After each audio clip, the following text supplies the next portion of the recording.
Hey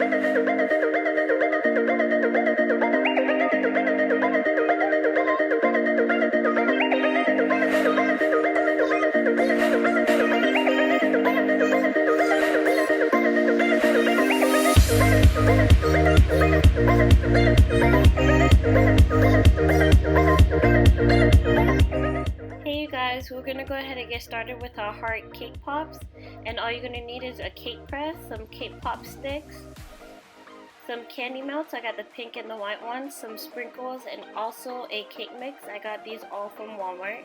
So you're gonna want ahead and start off with the cake mix. You're gonna open it up and place that into a large bowl, and then afterwards you're gonna want to follow the directions on your cake box. Mine, they ask for a certain amount of water, a certain amount of vegetable oil, and 3 eggs, but follow the direction on your box.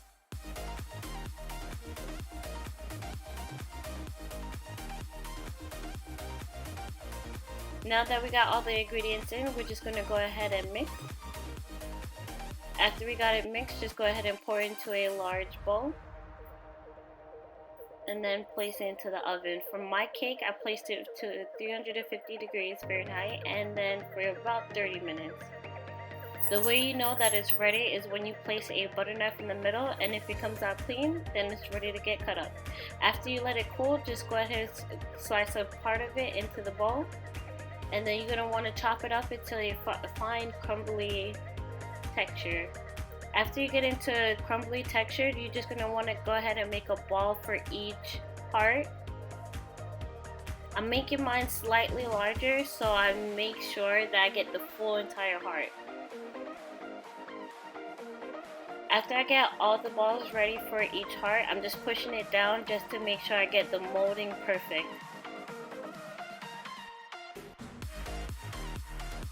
And I'm just cleaning off the excess after I close it down and placing it in the freezer for about 5 minutes to cool.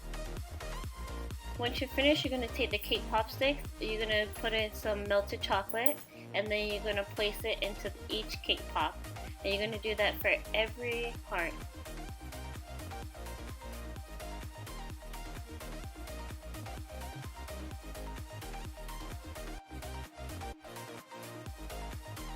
Once you got that done, you're going to want to put it back inside the freezer for another 5 minutes and let it cool. And then once that 5 minutes is up, you're going to want to take your time and remove each heart from the cake pop press. And then this is where you're going to remove any excess.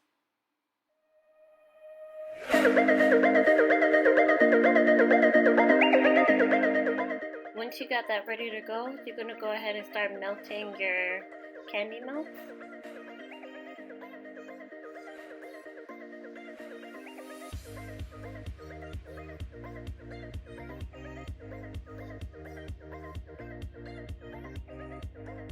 And then you're going to want to start dipping each cake pop into the chocolate. You can mix it up between pink and white. And then you guys, since the cake pop's already cold, go ahead and sprinkle on the sprinkles right away because the chocolate will dry quickly. Once you got all your cake pops ready to go, you could go ahead and decorate them however you want. I'm going ahead and place them into the cake pop stand that I made in my last video. Go ahead and check it out, the video will be down below. And then you got your cake pops. Moving on to the decorative cookies. What you're going to need is some cookie dough, some cookie cutters, some sprinkles, frosting, and some Pam. So starting off, you want to take the Pam and then spray it all over your pan. Pam. And then go ahead and take your cookie dough and try to cover the surface of your pan so you can get as much space as possible to get as much cookies as possible. So once you got it looking something along the lines of this, you're going to go ahead and place it in the oven. And I set mine for 350 degrees Fahrenheit for about 12 to 15 minutes, but follow the directions on your package. Once it's cold, go ahead and take your cookie cutters and cut out as many cookies as you can or you want.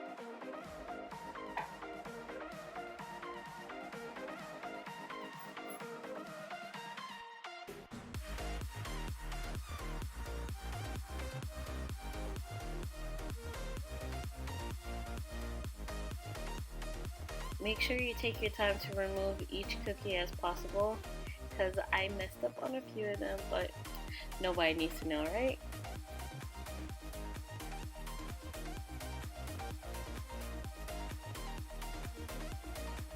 Now once you got that ready, you're going to go ahead and warm up some more candy melts, and then you're going to frost each and every cookies. And if you want to make some of them pink and some of them white, you could go ahead and do that, or make it however you want. These are your treats for you. And then after you frost them, you could go ahead and sprinkle all the cookies, or if you don't want any sprinkles, you don't have to do it. But I love sprinkles and they look too cute. So once you have the cookies and they went ahead and cooled, you could go ahead and place them where you want. I'm going ahead and placing them on another DIY I made in my video. If you want to figure out how I made this, the video will be down below. Just go ahead in my description box and click on the link.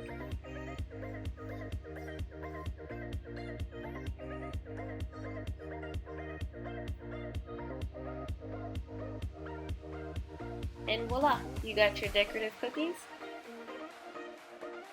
Let's move on to our DIY popcorn. What you're gonna need is some popcorn, of course, some sprinkles, and some more candy melts. Shocker.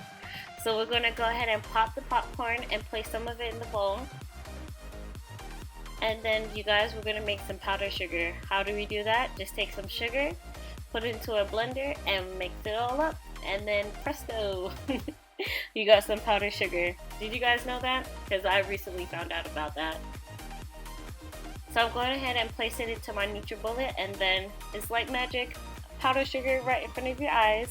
I'm placing some of the powdered sugar into the popcorn just to give it a sweet taste to it. I'm going to put some melted chocolate into it, and then take some sprinkles and sprinkle it just to add some pink to it. And then I'm going to go ahead and mix this all together. And then you want to go ahead and let this cool before you serve it. So I'm going to go ahead and place the popcorn at the top of the terror that I made in my DIY video. And I'm going to place some hearts in there just to pizzazz it up a little bit, add some spice to it. You guys, I had so much fun creating this second video for my iHearts Valentine's series, and I hope you guys enjoyed too. Don't forget to check out the first video. The video will be down below in the description box. Bye you guys, enjoy! Hey everybody, welcome to another video, and you guys who haven't known me yet, I'm just Tiffany B, and you could go ahead and click this picture in the corner and you'll be automatically